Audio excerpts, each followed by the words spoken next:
Hi, everybody. Welcome to week 6. Today, we're going to talk about one section, so section 12.1. So let's take a look at our learning objective for the week.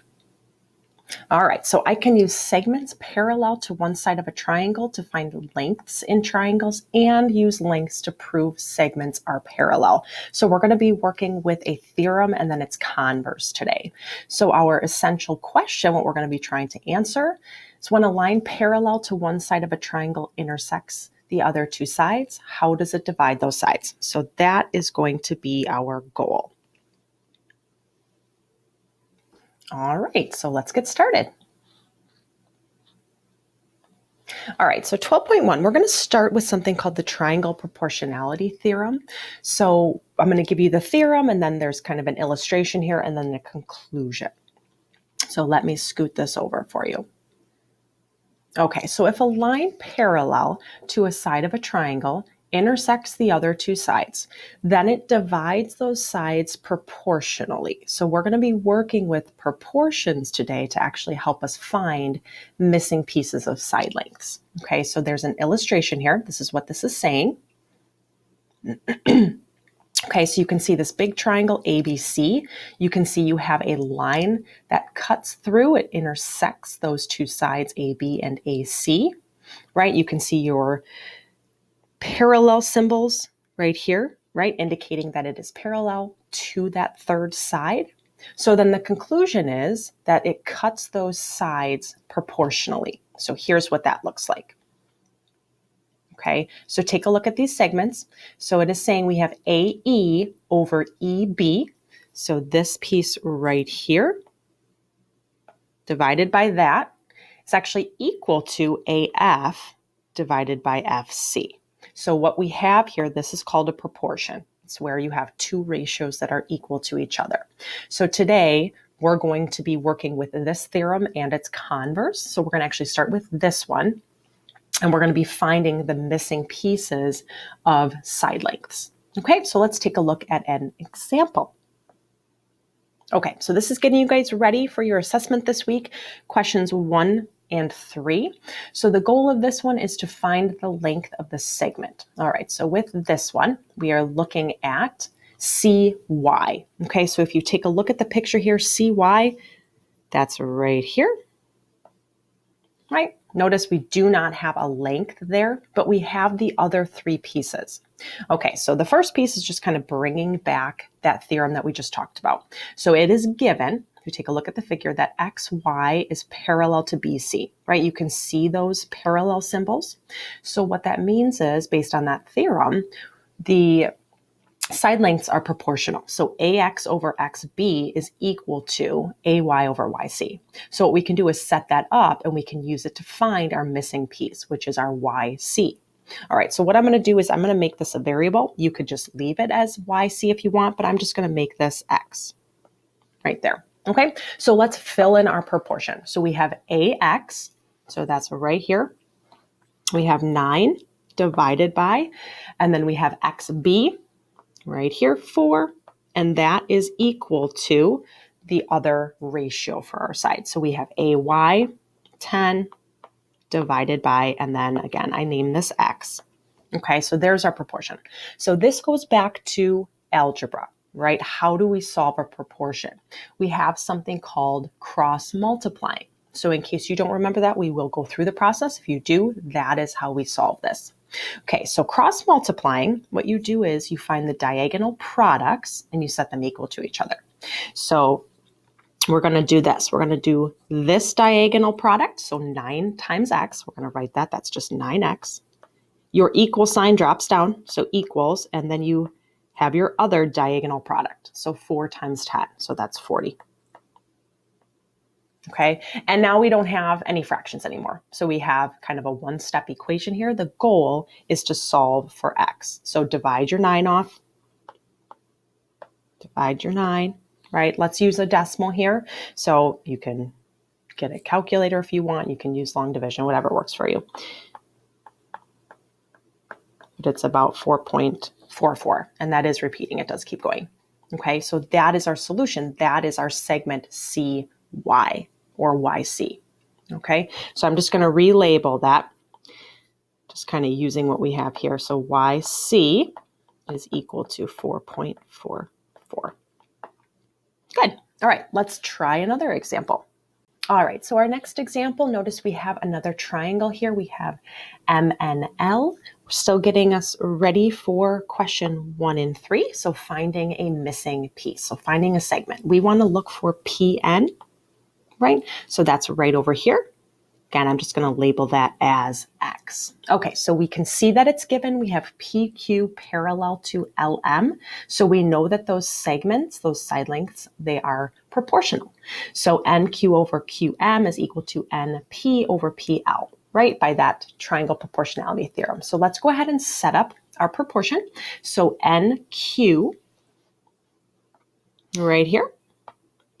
Okay, we have 5 divided by QM. You can see that that's 2 equals, and then we have our other side, so NP, that's actually what we're trying to solve for. So we're going to put our X there, and then over our PL of 3. There we go. So there's our proportion. Again, we use cross multiplication to solve this. So diagonal products, we set them equal to each other. So we're going to do 5 times 3, okay, 15. Drop that equal sign down, and then we have 2 times X, so 2X, right? And now we have to get X by itself. So we're going to divide that 2 off, divide that 2, let's use a decimal. So X, that missing segment, is going to be 7.5. Again, we want to label, we were finding PN, so let's make sure we use that appropriate notation. So PN is equal to 7.5. Good. All right, we're going to try a couple more, and then we're going to move on to the converse and how we use that to actually show that we have parallel segments. All right, so still questions 1 and 3. Again, finding those missing segments. So we have 2 sets of triangles here. The first one we are finding DG. All right, so I'm going to go ahead and use my variable again. However you want to label that, guys, it's absolutely fine. So we need to set up our proportion. So I'm going to do EC first. So EC 32, I'm going to put that over CF 24 equals, okay, our other ratio, we're going to have ED, so 40 over DG then, so X, okay? And now we're cross multiplying. So I'm going to do my 32 times X first. So 32X, drop that equal sign down, and then 24 times 40, okay, which is going to give us 960. Okay, divide your 32. Divide your 32. This one actually comes out nicely. Our X is going to be 30. And then I'm going to label this. So we are talking about DG. So DG equals 30. And there is our solution. Good. All right. So the next one, let me just change colors here. We are looking for RN. Okay. So RN, I'm going to use my X there. Okay. Let's go ahead and set up our proportion. So I'm going to start by doing MQ over QP. So we have 8 over 5. We know that that is going to be equal to 10 over X. All right. Let's go ahead, cross multiply. So we have 8 times X, so 8X. Drop that equal sign down, and then 5 times 10, which is 50. Okay, go ahead, divide that 8 off. Let's get a decimal here. So 50 divided by 8, 6.25. Let's use our appropriate notation. Remember, we were solving for RN. So RN is equal to 6.25. Great. Okay, so we are going to move on then. We're going to talk about the converse. So using the converse theorem, so the converse of the triangle proportionality theorem, this converse is also true. Okay, so let's talk about the theorem itself first. We'll take a look at an illustration and then the conclusion. All right, so the theorem, if a line divides 2 sides of a triangle proportionally, okay, then it is parallel to the third side. So again, using this converse theorem to prove that a line is parallel to a side of a triangle. Okay, so here is the hypothesis then. Again, notice our illustration. It's the reverse of our original theorem. So if we have these sides proportional, those segments, right, we can then conclude that EF would be parallel to BC. Okay, so kind of reversing this here, setting up those proportions, we're checking to see if they're equal. If they are, we can say that those are parallel. All right, so let's take a look at a couple examples.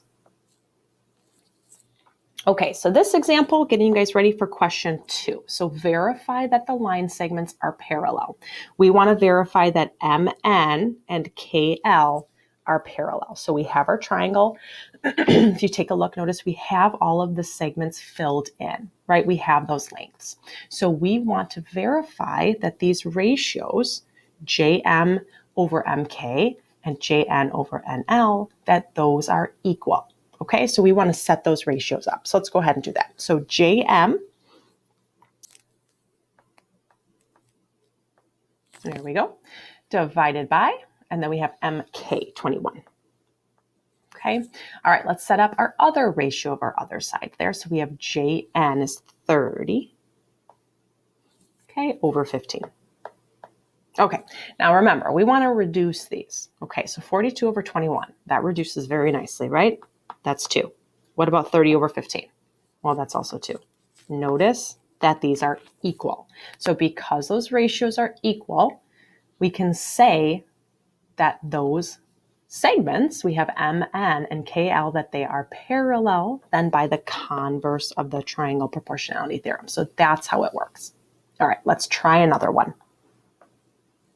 Okay, so still question 2 here. So verify that the line segments are parallel. So this one, we want to verify DE and AB are parallel. Okay, now notice on this triangle, we only have 2 pieces, right? We have the 20 and the 15. However, we're given AC and BC. So we're actually given the entire length of the side. So AC here, we know that's 36, okay? And we have BC. We know that that is 27. So we can find the missing pieces, right? So if AC is 36, we need AD.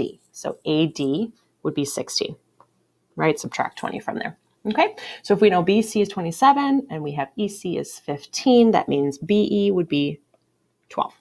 All right, now we can set up our ratios. Okay, so let's set it up. CD first, 20